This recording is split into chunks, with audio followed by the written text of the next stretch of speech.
Hey guys, it's Ray Davis with Bridge to the Future, the show where we look at the human past, the human present, and the human future, looking for a better way forward for humanity.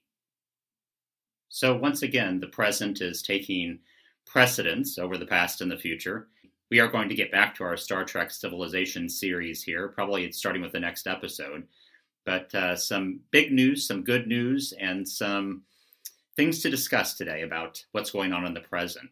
So, why don't we start with something positive? I don't know how many of you are stargazers out there, whether serious or just casual, but tonight is the peak of the Lyrid Meteor shower. This will be starting really after sunset tonight in your local area in the northeast sky, eventually moving overhead as we move towards dawn, and it will be at peak around 2 Eastern time this evening. If you have clear skies, dark skies are even better. Get out and watch the meteor shower tonight. It's a great distraction, helps us remember that there are bigger things than our current situation going on out in the universe. So the Senate this afternoon passed another round of stimulus, another $410 billion. This money mainly targeted to small businesses. As I talked about in the last episode, the last round of money that was intended for small business, a lot of that got chewed up by larger businesses who applied for the Paycheck Protection Program that was really intended for small businesses. In fact, the Shake Shack, a publicly traded corporation, yesterday announced that they would be giving $100 million back that they took as part of the program, that they would raise funds through normal means, through stock sales and other things. And the President and the Secretary of the Treasury both said today that they are going to ask large companies that took money in that first round to give it back as well. However, even with that money being given back, there was still a great need in the country. A lot of small mom and pop type businesses did not get help with the first round. And this is not only protecting their businesses and preserving their businesses, which, as every politician even notes, is the backbone of our economy, it's also protecting the millions of jobs for people that work for those companies. Keeping them afloat during this crisis is keeping many jobs afloat. And, we don't have to go back to a huge recession or depression here. I hear a lot of talk about that, and I want to quelch that right now. We really can go right back into an economy that's working if a couple of things happen. We can do that if people have the money they need to pay their basic bills. We can do that by stopping some bills. I've noticed that evictions are still happening in some places. Foreclosures are still happening in some places. Those need to stop.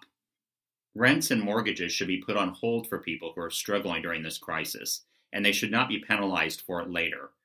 It's pretty easy, really. Those payments can be put at the back end of their lease or at the back end of their mortgage. That's what ought to happen. No one should have to try to catch up 4 months here in a couple of months because they were hurt by this crisis. So, good things happening on that front. The House is anticipated to pass this bill tomorrow with unanimous consent. And when they do so, the program should be up and running within a day or so again. And so small business can get the money they need to move forward. So that's all good news. So the other thing I want to talk about today is this big clash we have going on right now among 3 principles that we all hold dear. And I want to emphasize that.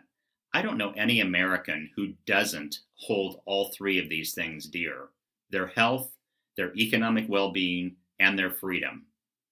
This idea that some people are more concerned about these things than others just isn't true. It really depends on how the crisis is affecting you.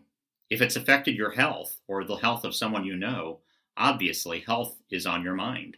We've all been inundated every day with news of deaths and new cases and things like that, and it's really hard for us to really escape it in a lot of ways. So many of us are concerned about our health, and we should be. As I have said before, despite all the theories out there, I believe this is a real virus. It's something that is really harming and killing people, and we need to be taking it seriously. That said, this crisis should not be an excuse for people to crack down on religious liberty, on personal freedoms. And I don't believe, from anything that I've seen, that there's any intention to do that beyond this crisis. I want to remind everybody that there were a couple of weeks where almost none of the states put any stay-at-home orders in place.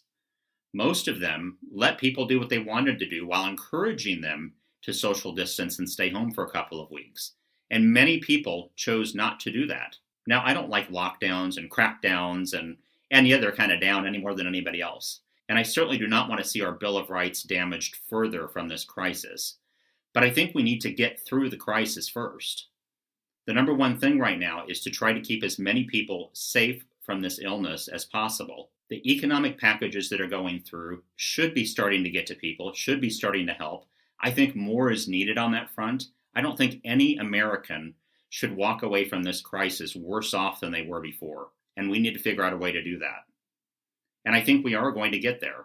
Secretary Mnuchin said today that there likely will be at least one more round of stimulus and perhaps more than that, that they're willing to do whatever they need to do to make sure that Americans are taken care of during this situation. So our freedoms are always at risk. We always have to be vigilant about them. But I think an overreaction right now is unwarranted. We really need to take an assessment of the situation and figure out the best way forward. One that does not infringe on freedoms any more than necessary right now, but one that also keeps people safe. Now, the economy is a more challenging issue, perhaps.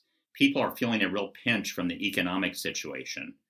Again, the stimulus checks and the stimulus packages should be helping people in small businesses. Hopefully there's more of that on the way. And hopefully we're going to do a better job of getting it to people who need it faster than we have in the first couple of rounds. So there is real economic pain. You see people lining up around the country at food banks for hours in lines of cars. You see people really struggling. And we need to make sure that we take that into account. A lot of people have lost their jobs or are unsure about their jobs going forward. A lot of people cannot afford these kinds of upsets in their personal economy. There was a poll last year that showed that 40% of Americans could not afford a $1,000 emergency. Well, I think we can agree that this situation has probably morphed into something more than a $1,000 emergency for many people. So there are people hurting. So we do have to weigh these challenges. Now, many states are going to start lifting the stay-at-home orders, some of them this week. Governor Brian Kemp of Georgia announced today that he's going to start authorizing the reopening of businesses such as masseuses, haircut places, makeup places, and also next week, perhaps restaurants with social distancing in place. Now, there are many people, some on the streets, some on social media, clamoring for the economy to be reopened. And we all understand the importance of this. Remember, as I said at the beginning of this, every one of us understands how important the economy is. No one's denying that. But we have a once-in-a-lifetime health situation going on here, and we cannot fail to miss that either. Now, I know a lot of people frankly believe this whole virus thing is a hoax, that there's something else going on here. And believe me, I understand your mistrust of the media. I understand your mistrust of government. They have richly earned that mistrust over the years. But again, I am convinced that there is a virus here, that it is harming people, and that we need to take it seriously. So it's not just a slam dunk to open the economy again and go back to normal. That may be comfortable for a lot of people. That may be what a lot of people want. But we need to be smart about this. So as I posted on Facebook tonight, I think we're about to roll the dice. Some 20 states are set to start lifting their stay-at-home orders and start trying to return to normal. And these decisions will go down in history, one way or the other. They will either be seen as brilliant, bold actions that helped end this lockdown and move us forward, or they will be seen as one of the worst public health decisions in history. One way or the other, it's a sure way into the record books. I know that these lockdowns have been difficult for people. I know that it's forced us to change the way we do things. It's taken away our sense of freedom, our ability to go places we want to go when we want to go there. We all understand those things. But we have a once-in-a-lifetime health emergency going on here. And we need to get through that first, with as few casualties as possible. I've been on the record as saying that I think it's too soon to be lifting these stay-at-home orders. I don't like them any more than you do. But I do think they are necessary right now to prevent this virus from spreading and killing more people. All a virus asks for in the world is lots of hosts to spread among. Now, we've knocked down the numbers, as bad as they are over the last few weeks, by staying put and not doing things that we shouldn't be doing. However, in my estimation, opening the economy back up right now is a bad idea. It's an idea that is likely to spread the disease. It very well could lead to a second shutdown forced by another spike in the disease that could be worse than if we had just stayed put for a little while longer and let the virus subside. I realize this can't go on forever, but it hasn't gone on that long yet. And it needs to go on as long as it needs to go on to get this virus out of our way so that we can move forward with all the positives that are going to happen. I really want to encourage you to look around you and see all the awakenings that are happening in business, in education, in the medical field. All of these fields are learning things that they never would have learned but for this crisis.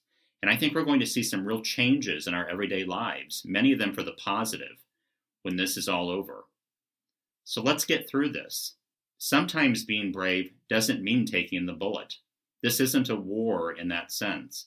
No one has to die. There's no heroes here. The smart thing is for everybody to avoid this virus, not get it, not spread it.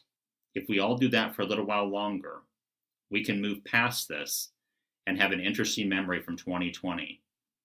But if we open the economy too soon, we are possibly asking for a longer crisis than we have on our hands right now. This is Ray Davis with Bridge to the Future. I hope you're having a fantastic day. Thank you for watching. Please subscribe below, and I will talk to you again soon.